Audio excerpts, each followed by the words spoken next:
నమస్తే అన్న అందరికీ నమస్కారం. గోవాకు వెళ్లే వారికి ఒక హెచ్చరిక.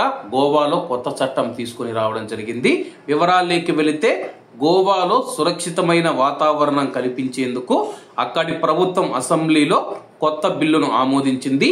పర్యాటక ప్రదేశాలలో ప్రజలను ఇబ్బంది పెట్టిన, అనాధికారిక కార్యకలాపాలకు పాల్పడిన 5,000 నుంచి 1,00,000 రూపాయల వరకు జరిమానా విధించనుంది.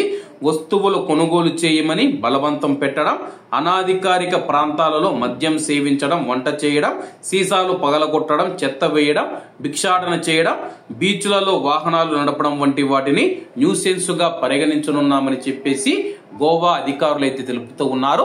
గోవాకు వెళుతూ ఉన్న పర్యాటకులు ఇటీవల కాలంలో చాలా మంది ఫిర్యాదులు చేయడం జరిగింది.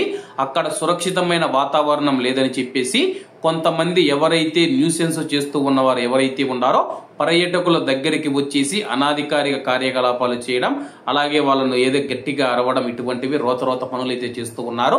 ఇవన్నీ గోవాకు వస్తూ ఉన్న పర్యాటకులు ఫిర్యాదులు చేయడంతో అసెంబ్లీలో కొత్త బిల్లుకైతే గోవా ప్రభుత్వం, గోవా అసెంబ్లీ ఆమోదం తెలపడం జరిగింది.